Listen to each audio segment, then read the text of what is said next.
அனைவருக்கும் வணக்கம். இந்திய திருநாட்டின் 76வது குடியரசு தின விழா நல்வாழ்த்துக்கள்.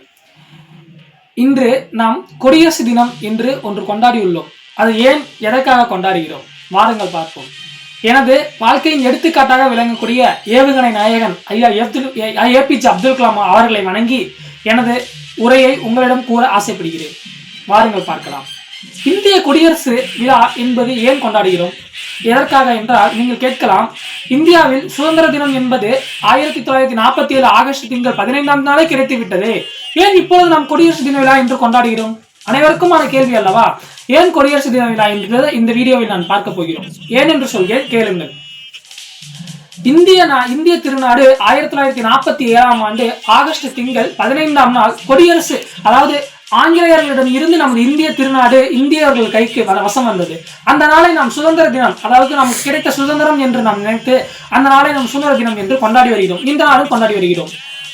இந்தியா நாட்டானது 1950ஆம் ஆண்டு ஜனவரி 26ஆம் நாள் இந்திய அரசியலமைப்பு சட்டம் என்று உருவாக்கி 308 நாடாளுமன்ற உறுப்பினர்களை கொண்டு நேரு அமைச்சரவை ஒப்புதல் கொண்டு இந்திய அரசியலமைப்பு சட்டம் நிறைவேற்றப்பட்டு இந்திய குடியரசு ஆட்சி என்று ஒன்று அமைக்கப்பட்டது. அந்த நாளானதுதான் நமது ஜனவரி 26 ஆகும். அந்த நாளை தான் நாம் அனைவரும் குடியரசு தின விழா நாள் என்று நாம் கொண்டாடி வருகிறோம்.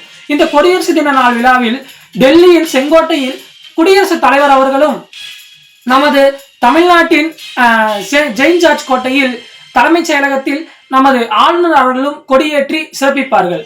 இதே சுதந்திர தினம் என்றால் செங்கோட்டையில் பிரதமர் அவர்களும் நமது சென்னையில் முதலமைச்சர் அவர்களும் கொடியேற்றி சிறப்பிப்பார்கள். இந்த குடியரசு தின நாளானது நமக்கு கிடைத்த ஒரு அரசியலமைப்பு சட்டம் கொண்டு வரப்பட்ட நாளாகவே கொண்டாடப்பட்டு வருகிறது. இதற்காகத்தான் இது குடியரசு தின விழா என்று சொல்கிறோம். குடியரசு ஆட்சி அமைக்க பெற்ற நாளானதுதான் இந்திய குடியரசு திருநாள் என்று நாம் கொண்டாடி வருகிறோம். இந்த இந்திய திருநாட்டில் இந்த இந்திய திருநாடானது இன்னும் நாம் சுதந்திரம் பெற்றுவிட்டோம் தான், இல்லை என்று நானும் கூறவில்லை. ஆனால் ஒரு பெண் எப்பொழுது ஒரு வீதியில் சுதந்திரமாக நடந்து செல்கிறாரோ அப்பொழுதுதான் நம் இந்திய திருநாட்டின் உண்மையான சுதந்திரம் கிடைத்த நாள் என்று நாம் கூற முடியும். இன்னும் அந்த நாளானது வரவில்லை. கூடிய சீக்கிரத்தில் வர வைக்க வேண்டும். அதற்கு நாம் என்ன செய்ய வேண்டும்? இளைஞர்களாகிய நாம் தான் கையில் ஆயுதத்தை எடுக்க வேண்டும். நம் கையில் தான் ஆயுதம் உள்ளது. அந்த ஆயுதத்தை பயன்படுத்தினால்தான் இப்பொழுது நமக்கு சுதந்திரம் கிடைக்கும்.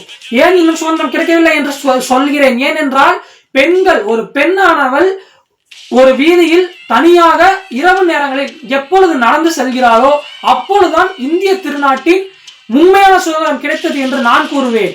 அப்பொழுதுதான் நமது ஏபிஜே அப்துல் கலாம் ஐயா அவர்கள் ஆசைப்பட்ட மாதிரி இந்திய நாடும் வல்லரசு நாடு ஆகும் என்று நான் கூறுகிறேன். 2020ஆம் ஆண்டு ஐயா சொன்னார், இந்திய நாடு வல்லரசு ஆகும் என்று சொன்னார். ஆனால் இப்பொழுது 2025ஆம் ஆண்டு இன்னும் இந்தியா வல்லரசு நாடாக மாறவில்லை. ஏன் மாறவில்லை? இது போன்ற சிறு தவறுகளால் தான். இந்த தவறுகளை நாம் சரி செய்தால் நம் இந்திய நாடு வல்லரசு நாடாக மாறும். அது நம் கையில் தான் உள்ளது. ஜெய்ஹிந்த். இது போன்ற வீடியோக்களை தெரிந்து கொள்ள நமது சேனலை சப்ஸ்கிரைப் செய்து கொள்ளுங்கள்.